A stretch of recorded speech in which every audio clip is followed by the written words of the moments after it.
it's cheaper for me to fly home to New Zealand on a return flight right now in the middle of COVID, get that replaced and fly back here than it is to just get it done by my dentist down the street. It's sad, Yeah. and the whole time you can be on your flight working.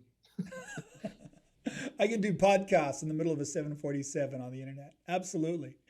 Your podcast, you tackle two major subjects like technology and Washington policy, which honestly, in their own right, can be a very dry conversation. And you turn into 40 minutes of juicy conversation. How do you do that? What is Well, the. my guests, I have great guests on, I Uh-huh. couldn't do it without them. The research that they're publishing, these people are influencers. A lot of them are folks who, the institutions that I mentioned before would never have been noticed by the ivory tower.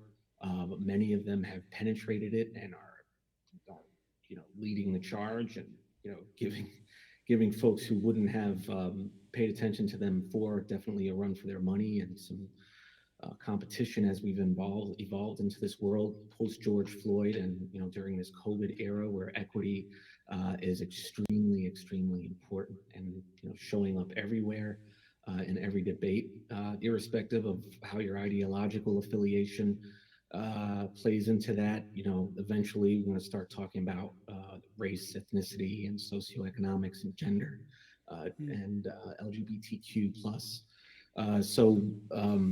My guests have been working on those issues for forever. I mean, we've had Danielle Citrone on the show, who's a privacy expert and MacArthur Fellow now. She came on the show before she earned that, so I like to take credit for that a little bit. She's Absolutely. a professor at the University of Virginia, really just a well-respected and very generous and inclusive person, one of the most inclusive and forward-thinking folks in this space. We've had Sophia Noble on the show, who wrote Algorithms of Oppression many years ago that was widely read. We've had Alondra Nelson, she's the dean at Columbia School of Social Work, who's now at the Office of Science and Technology Policy at the White House prior to that role. So the secret sauce is really our guests, plus the production. I mean, I brought a lot of that, some of that New York radio sound to it with our transitions and with our. I love your intro. I listened to several of your podcasts this last week.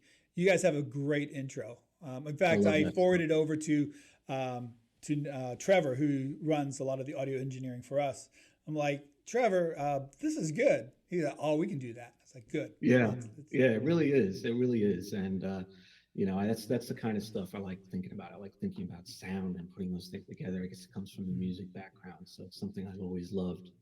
Why I'm actually learning about electronic music now as a hobby. So I'd like to learn more at my old age about how to produce electronic music. Because I've been listening to it all my life, so maybe it's time to kind of figure out how that works.